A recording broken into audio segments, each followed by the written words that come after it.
I just had this deep pain because I was trying not to people please because I cognitively knew Mm, that that wasn't good for me. And I also could see that some people were rubbed the wrong way by my mm, people pleasing, but I mm. couldn't stop. Yeah. And Yeah. so it took me becoming an energy healer Mm. to understand energetically how to set a boundary in a way that didn't trigger my nervous system. Hey, I'm Brooke Jean, therapist, recovering perfectionist, and struggling working mom on a mission to normalize normal. If you're an overwhelmed, high achieving, and secretly anxious mama, struggling to balance it all and on the brink of burnout, you are in the right place. Here is where we talk about hard things like balancing work and family life, mental health, and how to navigate life altering transitions. Nothing is too taboo here. In my conversations, I'll teach you how to let go of who you think you're supposed to be in order to create the life you've always wanted. Get ready to embrace your messy, shed the shoulds, and find freedom through a life unperfected. This is the Unperfected Pod. Hey, Mama, welcome back. I am so grateful that you are here. This week on the podcast, I had the opportunity to sit down and interview a friend in my Life Mastermind, Brenda Winkle. If you've been following along, you know that in January of this year, I made a manifestation list. And one of the things that I was trying to manifest and call into my life was soul sisters, relationships with real women around the world that are doing the work, that have big purposes in their hearts and are real and keep it real. They're raw, they're vulnerable, they're honest, they're open, they're fun, they're all the things. And this woman is exactly that. So I joined a mastermind. It's called the Life Mastermind, and Brenda is in there with me. And let me tell you a little bit more about who she is and the magic that she does. So Brenda Winkle is an energy healer for high performers, helping them to elevate, amplify, and expand their missions while they find, reclaim, and live from their full embodied yes. Through breathwork, somatic coaching, and energy healing for aligned leadership, they are able to create their yes-filled lives and move through their days with more freedom, ease, and joy. So in this conversation, you get to hear how Brenda went from education. She was an educator for a long time in the music industry and moved her way into the energy healing space. And guys, she has a toolkit full of so many badass, energetic ninja hacks. And she actually even did a little demonstration on me and added some Reiki to the collective. So if you're feeling like you need a little energy boost, a little alignment, a little healing, and you want to hear her amazing, beautiful story, this is the episode for you. Enjoy. Welcome back, Mama, to the Unperfected Pod, where we normalize normal and find freedom in a life unperfected. You guys, I'm so excited for you to meet my friend, Miss Brenda Winkle, in the house. She is one of my newfound soul sisters in the mastermind, Life Mastermind. Shout out to our Life Friends group that I'm a part of. And she does all sorts of magical things. But Brenda, I'm so excited to have you and to get into this conversation. Thanks for being here today. Oh my goodness, Brooke Jean, thank you for having me. I love any chance I have to connect with you. And so I'm just so excited to get to sit and have a conversation with you. Yes. Okay. So tell the beautiful people a little bit about who you are, what you do, and how you got into it. Because similar to so many of us, you had a more corporate background before you went into entrepreneurship. So Mhm, share mhm. with us what you do and kind of how you got into that. Oh, I'd love to. So now I help people say yes to the things that light them up by teaching them how to say no to the things that don't. And I Oh. do this through breath work, somatic coaching, and energy healing. And prior to this work, I spent 26 years as a music educator. Mm. So music education into Mhm. helping people say yes to the things that they love and no to the things that, I mean, that alone right there, we could double click on that and go off for the next hour and it would be so relatable to everybody here. How did you make that transition? You know, it wasn't it wasn't a neat and tidy transition. It It was never is. it was messy and there were Yes. bumps along the way, but the transition actually started in 2015. It took 7 years to make the full transition, which is Yeah. why I say it was messy. And there were things along the way that kind of distracted me Mhm, from this goal. I took on another opera company. In the meantime, became a children's mhm, chorus director for an opera company and sort of mhm, really worked my business as a side hustle, like really side hustle for about 2.5 years mhm, in the midst of those 7 years. But in 2015, I discovered energy healing. I became a Reiki master in 2016 and mhm, then really went down the path of energy healing. And so we're mhm, all energy. mhm, We all are mostly energy. We're like 99.9% energy and just 0.001% matter. So when we're talking about energy healing, we're talking about healing that can happen in the energetic field of mind, body, or spirit. And so there are lots of kinds of energy healing. It can be Reiki, theta healing. There's one with hands in the name that's a very common energy healing modality. I'm not trained in that one, but I'm mhm, trained in some others like breathwork, somatic mhm, coaching, um, all the mhm. things. So energy healing was my gateway into what I'm doing now. And so you entered that world as a client, right? That's right. In fact, I entered that world as someone desperate to feel better. Yeah. That's all I wanted. I wasn't looking for another career. I had invested, time and a master's degree into my career and I had not really any intention of doing anything different. Yeah. And then in one yoga class, I was Uh, looking for a massage therapist. And mhm. one of the women brought me a business card for a massage therapist. And on the card, which wasn't this woman's, it said Reiki something. And I was like, Reiki, what's that? And Mhm. my friend explained it and she said, I'm a Reiki master. Why don't you come in for a session? So I Mm. went in for a session and that was it for me. I was like, help me bring this into my life. I need this because I felt clear. I also felt like not the weirdest one in the room. I felt like I met other people that were thinking and feeling like I was. Wait, in the People Reiki, there was other people getting Reiki at the same time?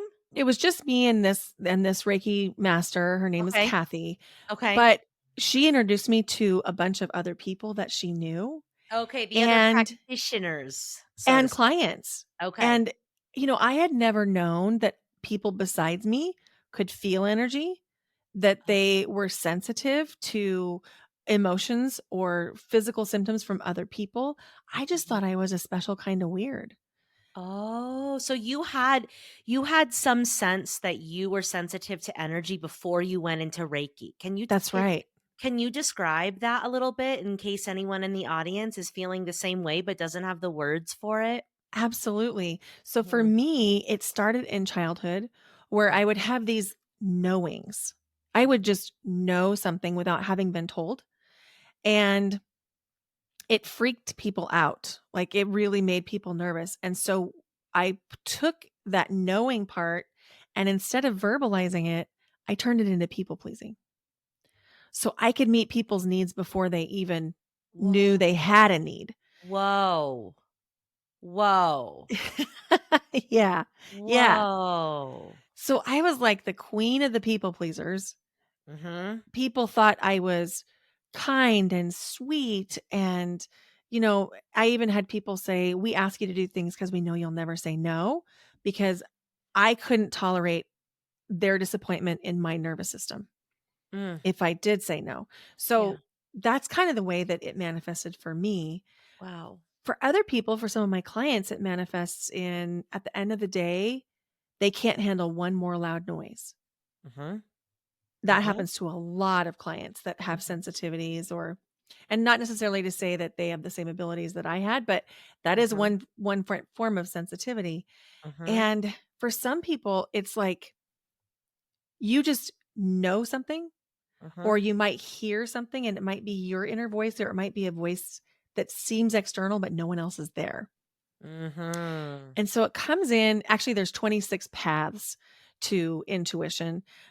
And so I'm I did only not know mentioning this. a couple. I didn't know this until I had a podcast guest on a couple weeks ago, and she was talking about the 26 paths or 21. Anyway, Yeah. lots of To paths in. intuition. Yeah. And so we all have this ability and we all have sensitivities. How many we have and how developed they are, that's really the question. Wow. So did you know intuitively to go to this Reiki that would then like open up this whole world for you that could maybe guide you on harnessing what is your gift, but was your how would you describe it? I mean, if it turned into people pleasing, it was a source of pain, right? It was Oh, yeah. So the first appointment that I went to, yeah. no, I had no idea. I Okay. was just going because It was I knew happenstance. that I felt good around this woman. Okay. And so we had taught together for about 3 months at that point. So I was familiar with her, but I didn't know her, Okay. if that makes sense. Yeah. And so I was just like, "You know what? If she can help me feel good or feel better, I'm going to try literally anything." She could have Mhm. told me to stand in the corner in my head for half an hour and I would have done it at that point. Yeah. But when I met her and Mhm. she was just talking and she was talking to me about me because she was reading my energy, I was Mm. sort of like, "Wait, you can do that too?" Okay. Wow. Yeah. Wow. Okay. So you have you went in just to feel better. From Mm. what? What was the pain point at that point in your life? In 2007, I left a really toxic marriage, moved Okay. into a domestic violence shelter, and then went through a Wow. divorce. Wow. And so Okay. in 2008, I really began to rebuild my life. Mm, And I was trying so many things. mm, I started to practice yoga, and that was really helpful. And mm, I thought, I'm going to go get a master's degree. And that was helpful as far as like giving me confidence mhm.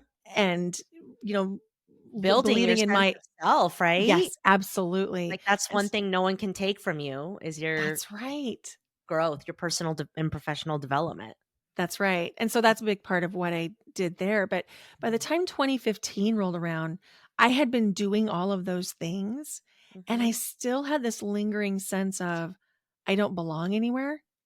I can't find people like me. Mm, I just had this deep pain because I was trying not to people please because I cognitively knew mm, that that wasn't good for me. And I also could see that some people were rubbed the wrong way by my mm, people pleasing, but I mm. couldn't stop.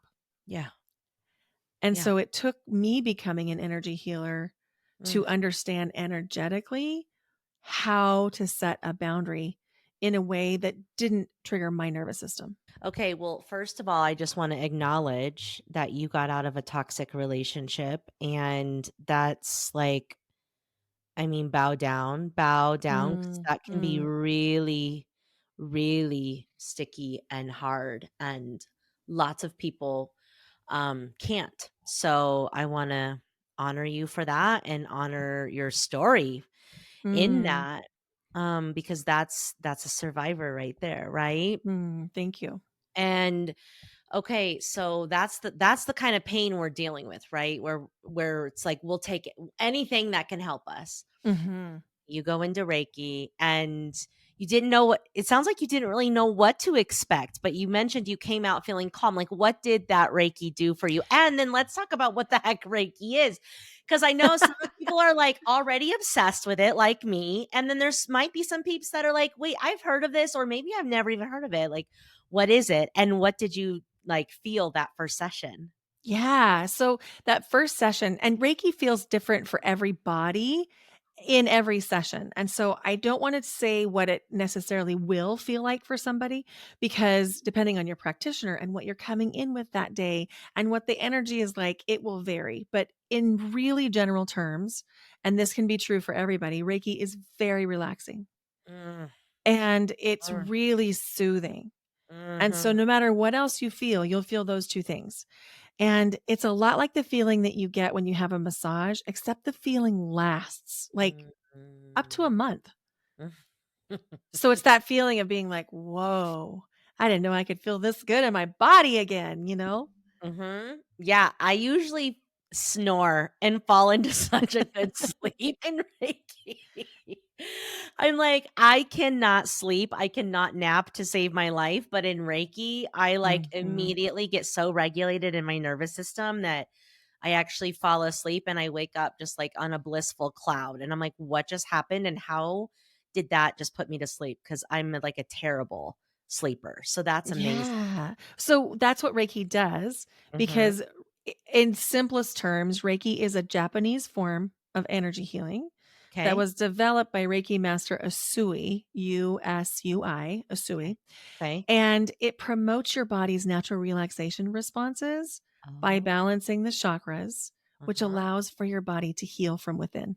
Oh my god. Hell Yeah. yes. Hell yes. Sign us all up for that. I don't even care how it's done. I say yes. I say That's yes right. to That's that. right. Me too.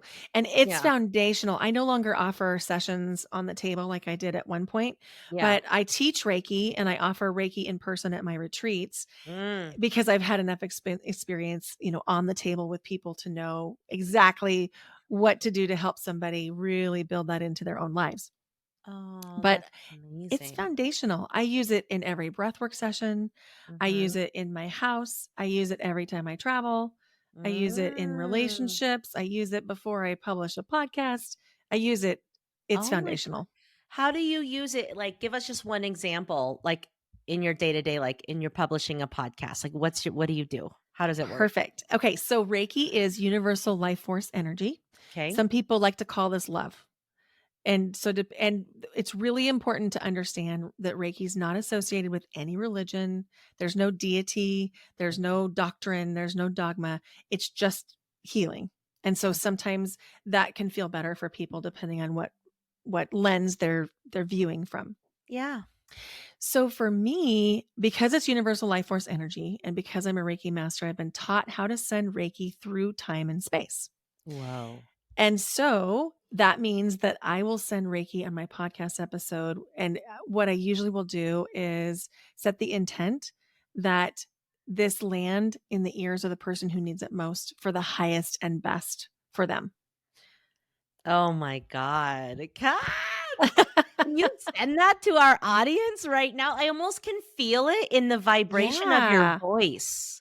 Yeah, let me open up a little Okay. Reiki channel here. Okay. Okay, so now you can probably feel it. I'm just sending some Reiki through the fields. If you don't want it, just say no, Okay. and you don't have to accept it. But if you do want it, you can probably feel and sense Reiki flowing to you right now. It might feel like warmth. It might feel like a little bit of pressure, Mm. maybe in a really loving way, like a hug.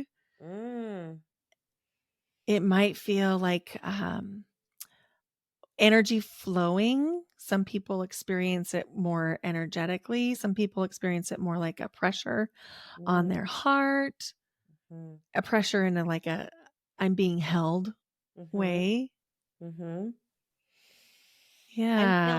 I'm feeling like a tingling coming into, like, the palms of my hands and, like, a warm, like, gold coming up my arms and coming toward Mm. my heart. That's how I'm receiving it right now. Oh, and Mm. I also feel like a little, lightheaded giddiness happening Yeah. too. Yeah, just like extra it's like happy because it just is so relaxing. So you have this ability to just send this life force Mhm. out. Yeah, and it's not my life force, it's universal life force. It's universal. Okay. Mhm. So I'm the conduit through Okay. it, and Okay. so all I need to do is open a channel to allow that to flow, Oh and my that's the power of becoming Reiki trained is that you become a conduit. wow. And so you learn how to open up your own channel as a Reiki Mhm. Mhm. practitioner. Yeah. So in Reiki too, you can start to send distance, like you can have distance Reiki healings when you get there's Reiki 1, Reiki 2, Reiki 3. Reiki Yeah. 3 is the Reiki master. Yeah. But so in Reiki 2, you can start to learn about this. And then as you get your Reiki master and you gain skill through Mhm. practice and through your training, then this kind of thing becomes just part of what you do. Oh my gosh. Okay. That's Freaking beautiful. Thank you for that little gift Yes, that you're you welcome. just gave us. I'm gonna go ahead and close that little portal now. So Okay. just Okay. naming that for anybody that's like, "Wait, she stopped." Yes, I did. Yes, she did. I was gonna say, because like, you have to set the boundary, right, of, like, opening and closing, otherwise, what happens if you don't? Like, do you get drained? Do you fall back into people pleasing? Like, what happens if you're not really consciously working with this? If you're not conscious about working with it, you can accidentally bring in some other people's energy if you're Mhm, not conscious about it. So after every session, every interaction, I always gently break the connection and just like what's yours is yours, what's mine is mine. mhm, mhm. I feel like that's a little, tool that people can put in their tool belt right now. 'Cause I Yeah, feel like as humans, a lot of us are walking around, having picked up energies, and that's it's right. overwhelming our systems, and then we're maybe acting outside of our highest self and our highest good because we are in an overwhelmed system, and we're carrying things that aren't even ours in the first place, You're and our own stuff as well. 100%. And you don't have to be Reiki attuned to have Mhm, that work because we live in an intentional universe. So you mhm, can say that right now, what's yours is yours, what's mine is mine, and mhm. take back some of your own power. Oh, I love that. I love doing, like, especially, I don't do it every day. It depends on what I'm feeling, and if I'm feeling like I've taken on a client's story or a crisis, or even just like the shit that's going on in the world, and it's feeling really heavy and I'm struggling a little bit, I like to do, like, at the end of my meditation, I'm sitting on the ground on the pillow, and I like move my arms up and I say, may I retrieve all of the energy that I may have lost throughout the day. And then I fan my arms out. May I give back any energy that I may have picked up? And I do that 3 times. And then I end with a little bow. And I just imagine that I've like collected what's mine and I've given back what's theirs.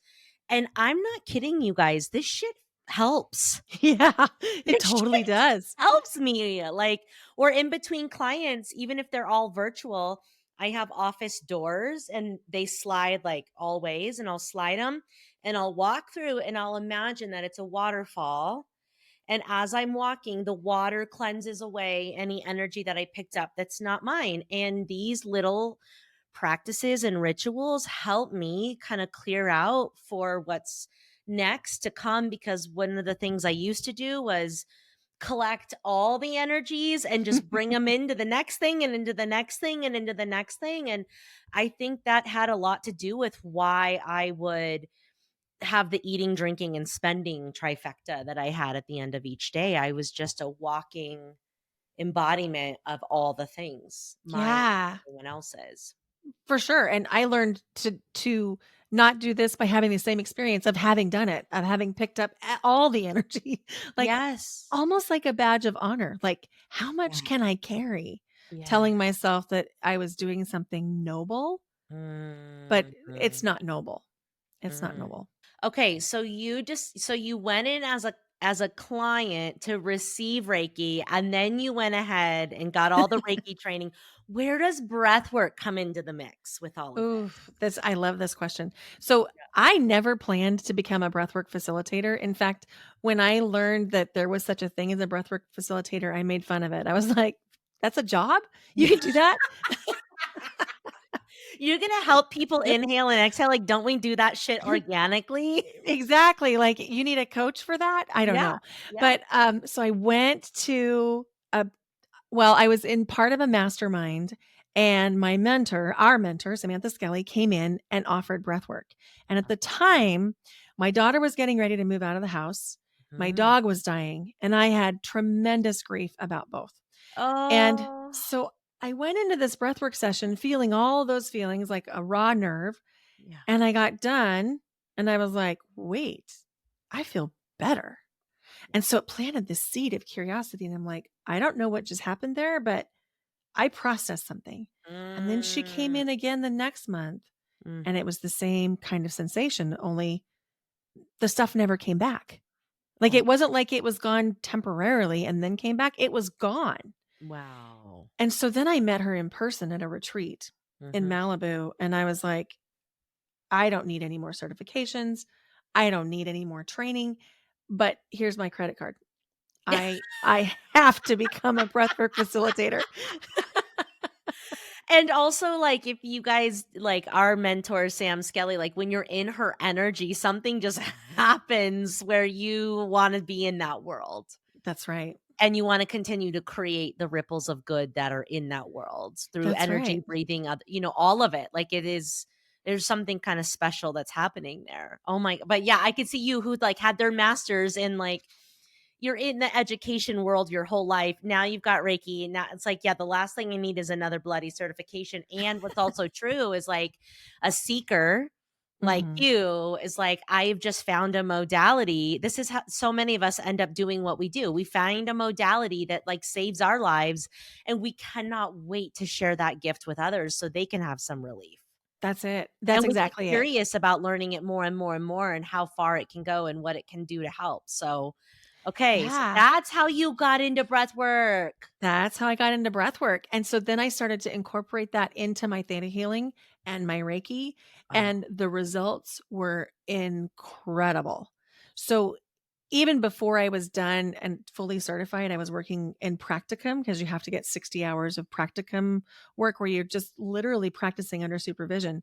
Mhm. And my clients were having transformations like I had never seen before Wow. because I'd done a lot of mindset work, but I'd never done any somatic work other than the Reiki. And the Mhm. Reiki would move things. But when you combined Reiki with breath work, it was like, boom. It was Boom. like Double almost an charge. explosion. Yeah. And so then after that, again, I'm like, I don't need any more certifications. And then Mhm. I was like, actually, I do. I need one more. I Was that the need to somatic that's coaching? right, that's right. Because then it felt like I had all of the tools, like I had the body-based with the Reiki, I had the body-based somatic nervous system regulation with the breath work, and then the somatic coaching tied it all together. Oh my god. Okay, what the heck is somatic coaching? So if we think of the nervous system, we've got the autonomic nervous system, which is our involuntary nervous system. It's the stuff we don't think about, Mhm. like, our heart rate. The somatic nervous system is everything else. Okay. So, when we're talking about somatic coaching, we're talking about dealing with the whole body because that's where the body stores emotions, Mm. that's where the body stores trauma. And so, it's helping understand the language of the body Mm. and helping the client to release and get clear around anything in the body that's not helping them be their fullest version of them. Mm. And also helping them to energize and amplify the parts of their body that have those keys to their success, that have that desire to become the speaker or to get a different training or to leave the unhealthy relationship or to start dating. That's all in the body. Mhm. And so, yeah, that's what I do is I help people get to the root cause and heal it and then amplify so that they can create what they want.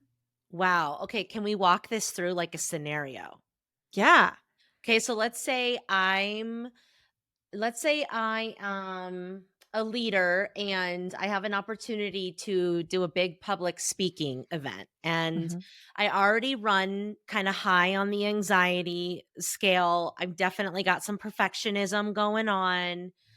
And I tend to get kind of frozen in fear. And so I hire you to put all of your freaking magical gifts together. What would you run through with me, even if it was like a series of sessions? How would you help? The very first thing I would have you do is I would have you take some cleansing breaths Mm. just to help get you back into the body so that we're not letting the structured mind, the ego mind, which by the way is not bad. We all have an ego mind. It's Mhm. part of being human. We have to for safety, right? That's right. Yeah. That's right. So we don't ever want to make the structured mind bad, but Mhm. we also don't want the structured mind to be running the show. That's right. That's right. Because it's not Yeah, telling us the truth about things. It's it's not. assuming the worst in everything, That's usually. right. Yes, exactly. So we'd Okay, start so with you have some us breathe just to get me in Mhm. my body and out of my mind and all the scary stories I'm telling myself about that public speaking That's thing. right. So Okay? that's minute 1. Okay, that's Like I'm seriously. already better. I'm already better. because we just forget, I know, right? and like, why do we like, we literally, this says so much about, I think, us as women. Like, we need coaches and practitioners to permission us and hold us and encourage us and coach us to breathe.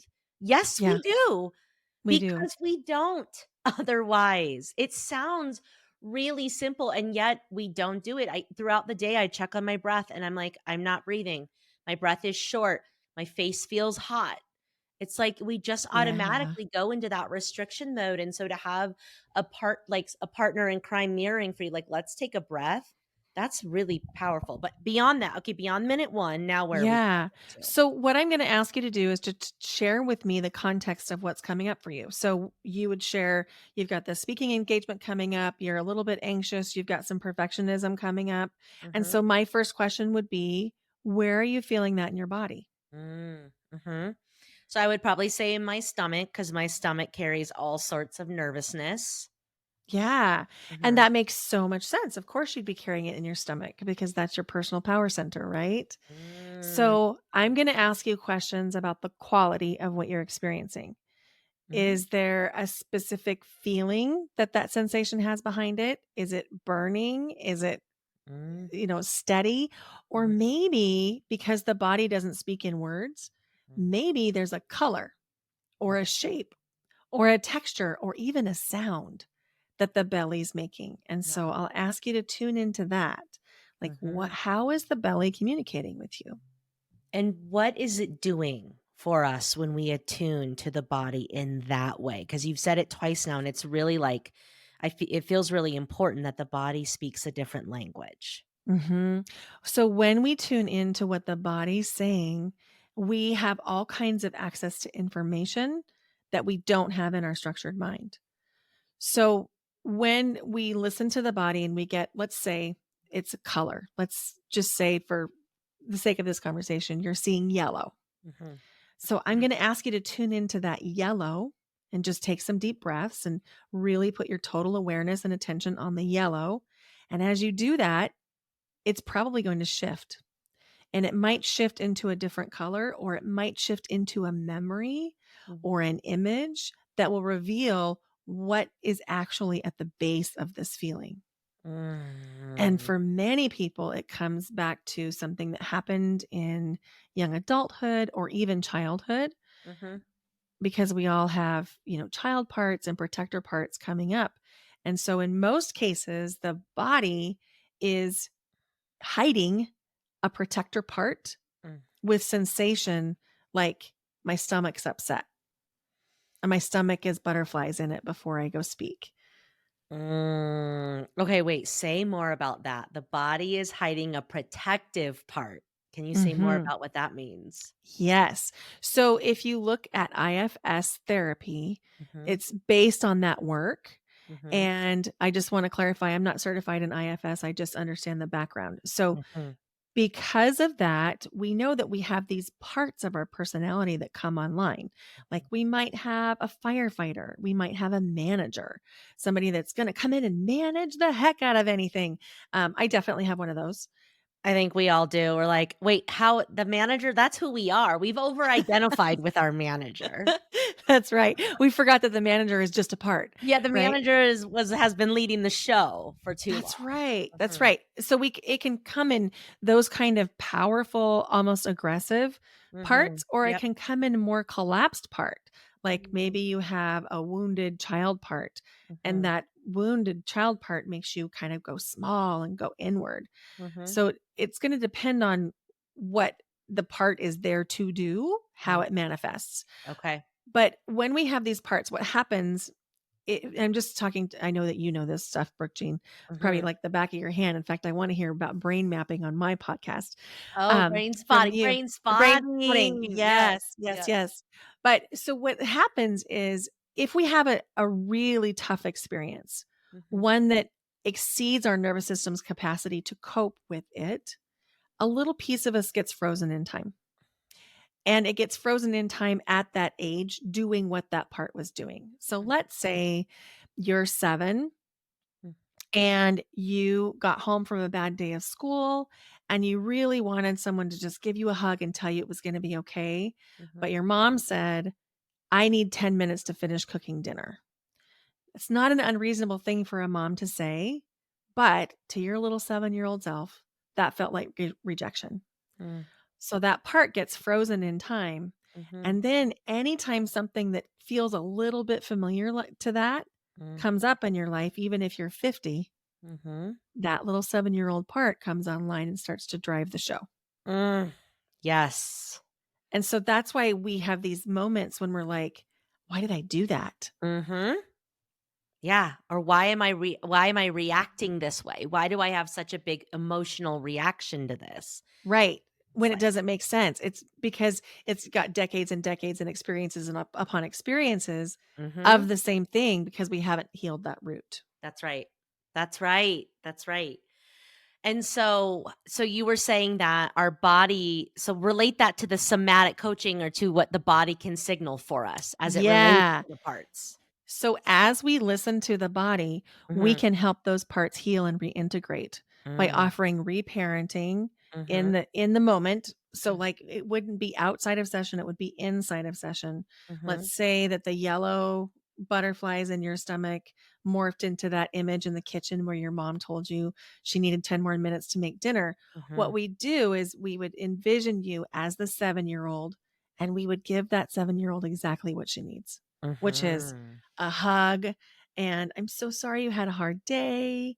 And we Mhm. would just give that little 7-year-old everything that she needed. Mm. And it's amazing what happens next because all of a sudden that little part has its needs met Mm.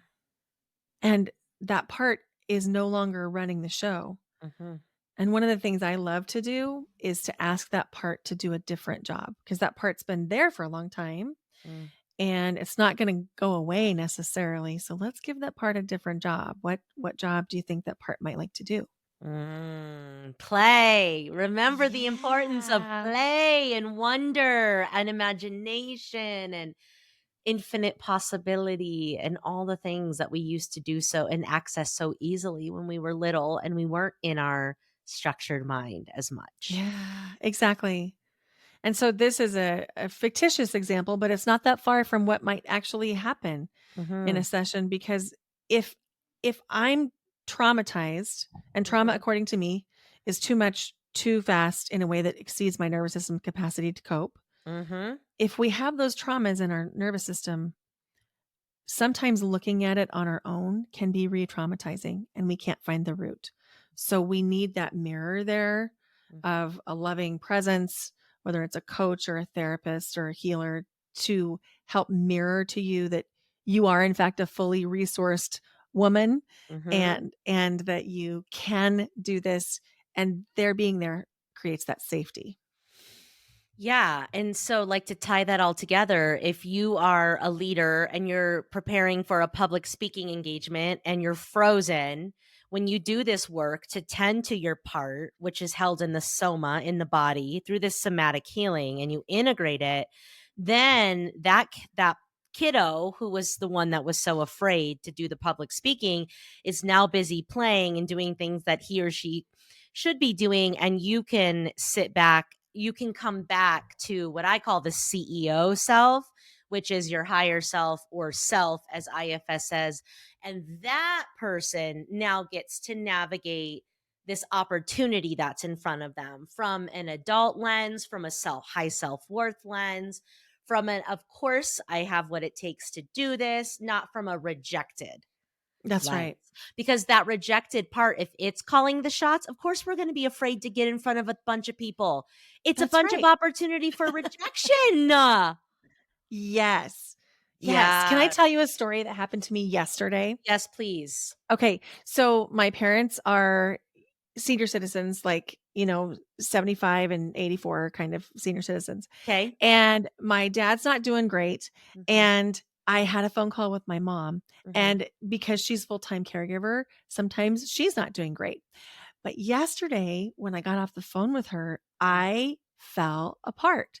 And I was like, what is happening? Like, I'm crying. I'm very upset. Mhm. What is happening with this? Because this is not about the conversation. It doesn't make any sense at all. Mm. And so I got still, I reached out for some support and then recognized that it was my little girl inside me who was scared that her parents were going to leave. Mm. And so the minute I gave that little girl some love, some acknowledgement that I wasn't going to leave her, Mm. everything shifted. And I wasn't upset anymore. I wasn't angry with my mom anymore. And then I was like, okay, so let's make some decisions as a rational adult now. Yes. Thank you for sharing that, because it's such a like vulnerable but beautiful illustration of this work in Mhm. real time. And it's like, we get triggered. What is the part? Tend to the part, move it through you, move it through the body, and then claim your space, your seat at the head of the table of your parts, the That's right. CEO self. But one of the things that I love about somatic work is sometimes you don't have the mental awareness of what these parts are. So That's like right. I was doing a session with Sheena in our group, and I came into it not really knowing what I was going to work on, but I had like a really weird pain in my rib. And it started there, and then I ended up having a headache on the side of my head. And after going through these series of questions and prompts that we went through, this is a somatic coaching session, everybody. I realized that my headache on this side of my head was a representation of a bad car accident that I got Mm. into as a young adult that I still have a shit ton of shame around. And Mm. that shame was showing up and blocking me from reaching this next level of being seen and potential in my business. But if I Yeah. wasn't in this container, I would have never put all that together. I Right. was just like, I'm feeling fear about showing up, or I was ignoring it, like I got this. But when you really slow down and pay attention, it was like there was a physical sensation that was Mhm. pointing to some shame I still carry around decisions I made as a young person that is preventing me from stepping into my fullest power and potential. And Mhm. holy shit, that like blew my mind right up, where I was like, I don't know that I could have gotten to that. Totally. And that's my experience too, is that it never goes the way I think it will go. Whether Yeah. it's a client or me, whether I'm the Yep. client or I'm Yeah, working with the yeah, or the we practitioner. Yes. yeah, we come in with this idea of, I know that I want this thing to move. I know I Mhm. want this thing to feel better, but as long as we're just willing to ride the wave, it's going to go in a lot of windy directions. And to your point, we oftentimes can't see those parts of our lives that cause us big shame. And Mhm. some of them are pre-verbal. Some of Mm. them happen when we're infants or when we're in the womb. And so a somatic coach is going to help you to heal that in nonverbal ways. So in those cases, you might be doing movement or you might be Mhm. making a sound, Mm. or there's a lot of different ways that we can get healing without talking. Yeah. Yeah, the more I'm learning, because same thing with brain spotting. It's the same thing. People come in wanting to work on this, and the body actually knows. Uh-huh. And we end up going here, but all of it's actually connected, and That's it's it. just like, I'm like, but it's really powerful. I think when you begin to understand like how wise your body is, yes, it holds the score and the pain and the shame, but it also, what you were saying at the beginning of this is like it holds your potential and the wisdom and like Yeah. the parts of you that will make you successful. Can you say a little bit more about that? Like finding that, or leveraging somatic work to build up your strengths and your gifts and your gold. Absolutely. So Mhm. I was working with a client this morning, Mhm. and this client was she's very smart. She's very good at what she does. She is a coach, a healer, a breathwork facilitator, and she's also got tons of family obligations and some really heavy family stuff that's happening. Okay. And so the thing that was happening for her was she was feeling completely overwhelmed. She had some deadlines that she needed to get done, and she was feeling overwhelmed. Even though she'd hired the company that was putting the deadlines on her, she Mhm. was feeling overwhelmed by that. And then combine that with the family stuff. And she was just like, I don't know. I don't know what to do. And so we expanded her energy. So if you imagine, I don't know if I have anything right now to show you the demonstration, but if you imagine a pantyhose, like, the nylons, Yeah. if you make a little dot, like a nail polish on one part of the pantyhose, Mm-hmm. it looks like a dot and it looks really opaque and it looks like it's a big blob of nail polish. Mm-hmm. But if you stretch it, that dot becomes a lot less opaque. It becomes more diffuse. So when you expand your energy, the problems that you're facing look smaller. But we have to expand our energy first before we can get there.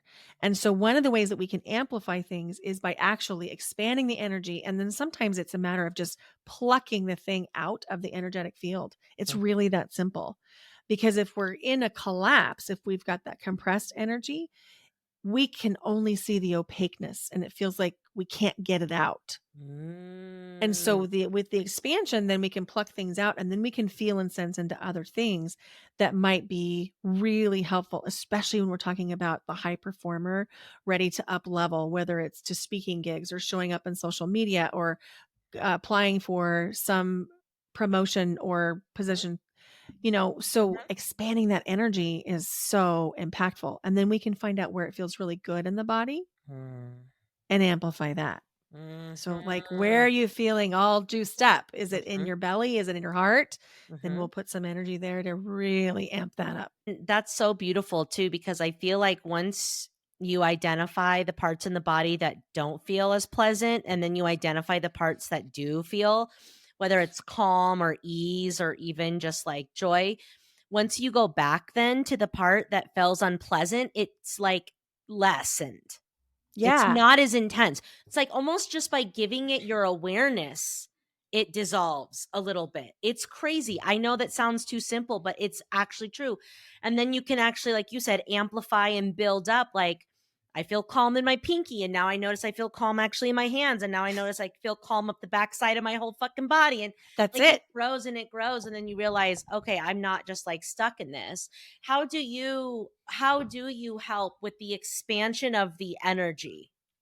Let's do it now. Is that okay? Yes, I Okay. would love to. Let's Okay. do it now. So just Okay. like bring your awareness to your heart space. I Okay. love to start in the heart and Okay. then just feel into that. So maybe it's around your chest. And if the listener, if you're really new to energy, just put your hand on your heart to help you bring some awareness to that part of the body. Okay. And then what we're going to do is just imagine that that heart is expanding.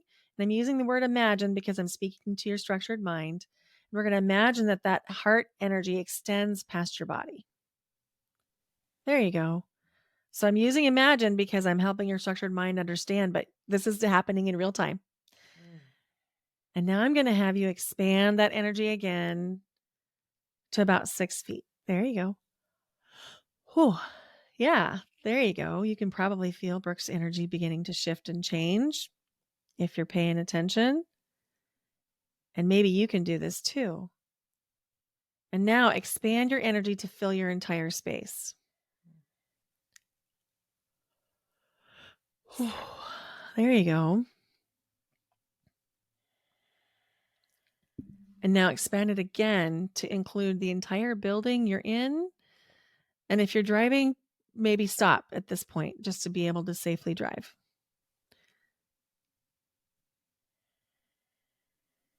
And if you're not driving, continue to expand your energy so that it covers your whole city. If you are driving, just listen. Don't do this part because it'll make your eyes not watch the road.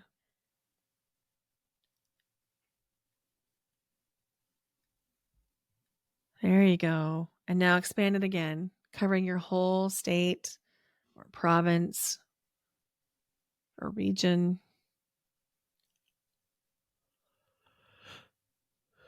There you go. I'm yawning because my system is recognizing the changes that are happening in your system. Beautiful. And now taking a deep breath in on the exhale, expand it again so that it covers the entire world. There you go. Whoa. Beautiful. Beautiful. Yeah. How's that feel? I feel fucking powerful. It's 'Cause you are. There was a moment, I'm not gonna lie, like in the heart, like it was growing in the room. That felt okay. It even kind of felt okay to go down the stairs and in. I'm like warm. I gotta take my sweater off. Um, It's that energy. and I was like, "Whoa, it's getting hot in here." When you asked me to like share it with the whole house or start going out of the house, there was a little part of me that was like, I'm not sharing my energy. So I'm curious about that. I think I have some work to do on Mhm. that. But then once I like acknowledged that part of me that was afraid to share my energy for whatever reason, was like, it's okay. Then I was able to go beyond and beyond and beyond. And I think we forget like the positive influence we can have on the Mhm. world, on our homes, in the systems that we're all a part of by just trying to bring heart space energy to where we're going and to who we're exchanging with. That's right, and just because you're expanding your energy does not mean that you're giving it away indiscriminately. You're Mm, expanding your energy, you're taking up more space. So, okay. with that expansion, you're stepping into your own power. Now, is your loving energy actually impacting people? Yes, of course it is. Of Mhm, course it absolutely is, but no one's taking anything from you. mhm, And so we've been taught and socialized to stay small, to be quiet, to not be too much, to not be too big. And so the reason that there's this little bit like, "Ooh, can I take it outside of my house?"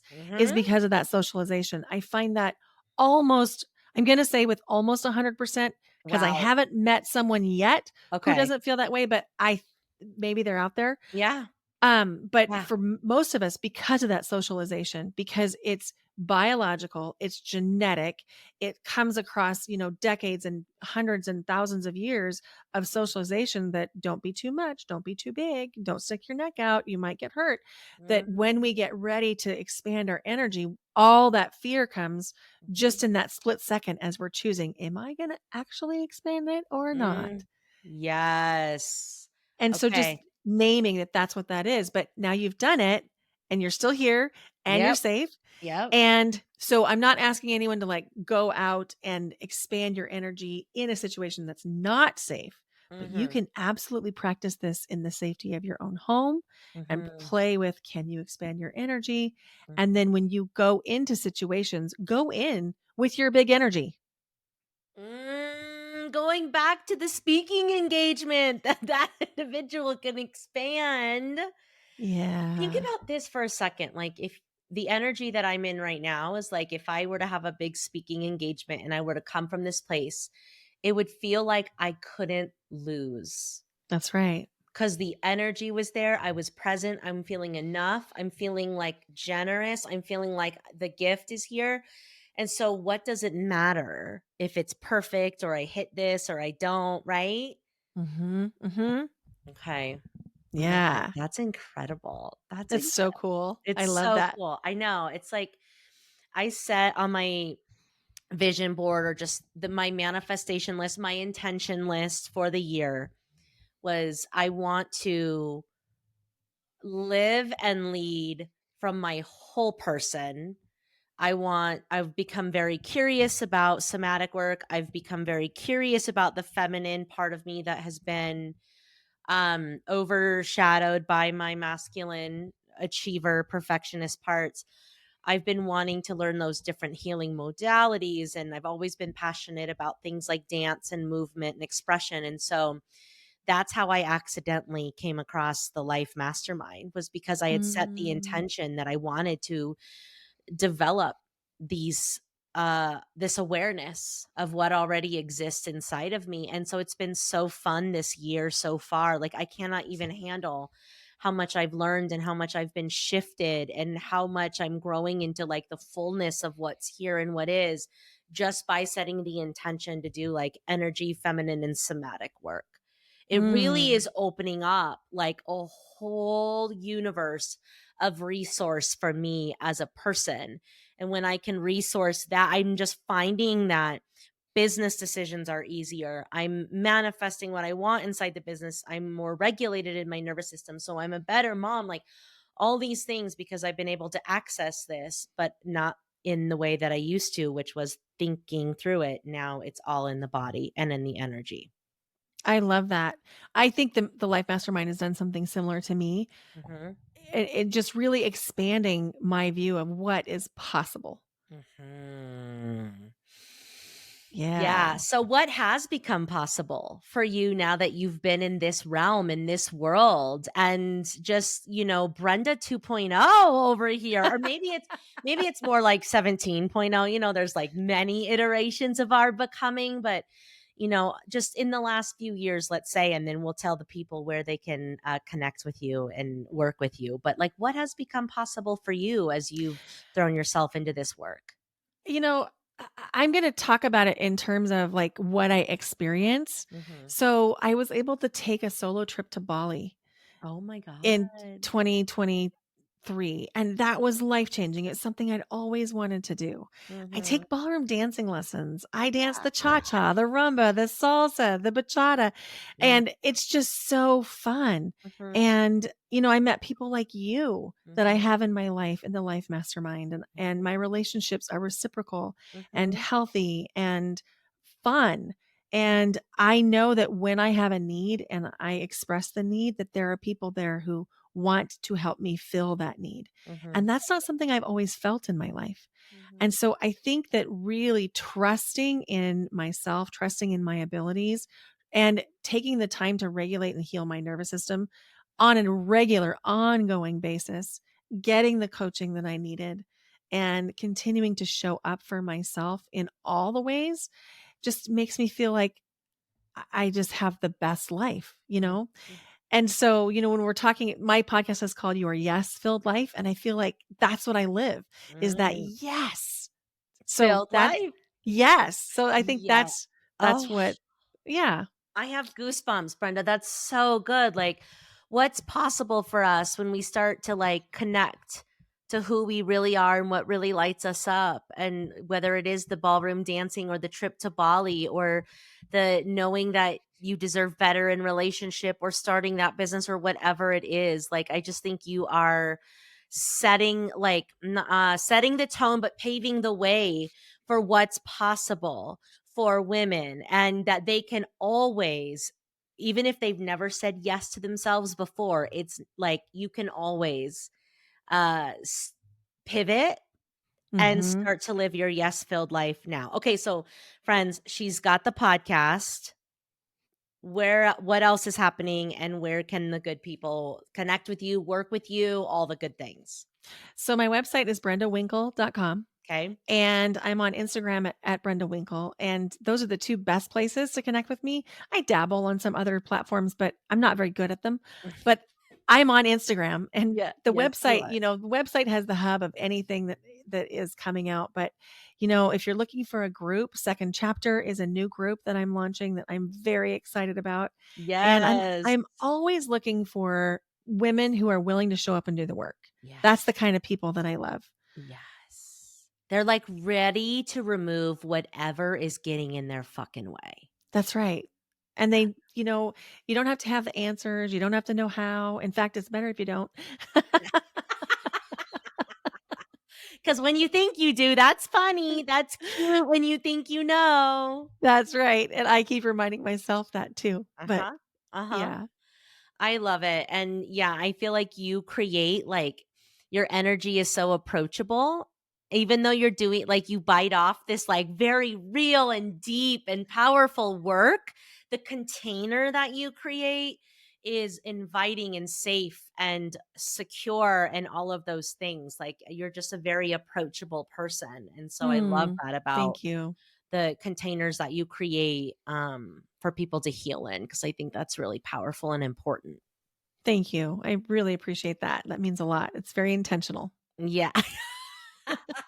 I love it. Brenda, thank you so much for taking time out of your week to come pour into the busy working mom and sharing all of your gifts and talents and gems and gold and all that. And mama, for you listening, if you have not tried any of these things, maybe this is just the nudge from the universe for you to go get some Reiki or to sign up for a breathwork session, or just follow Brenda on Instagram. She has all sorts of cool shit she does that you can dabble and experience it and Yeah. see if it serves you, because healing is a journey and you get to use all the tools and pick the ones that resonate and leave the ones that don't. But I personally love Reiki. I love breath work. Somatic coaching is new to me, but it's very similar to some of the stuff that we're doing in brain spotting. And so it's just like, I'm down for all of it. So give yourself the gift of trying new things to help yourself feel your best. And I will see you Mm, all same time, same place next week. thank you. Bye. Hey, Mama, if you made it to the end of this episode, I just want to virtually high five you because you've said yes to the opportunity of taking better care of yourself. And that is so meaningful and so amazing. You have no idea the ripple of goodness that's to come. If you've been enjoying the show, if you've been finding it helpful, if you've laughed a little or learned a new technique, will you do me a favor? Will you make sure that you're following the show, that you've given us a 5-star rating and left a review? That will absolutely help us get this podcast into more heads and hearts of as many mamas as possible. Because when we heal the mother, we heal the world. Also, if there's a specific episode that you've loved, will you make sure to share it with a friend?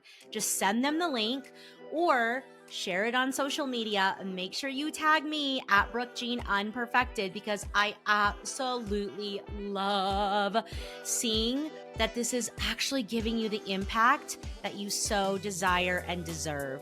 Thank you so much, mamas. Make sure you're taking care of yourselves and therefore each other.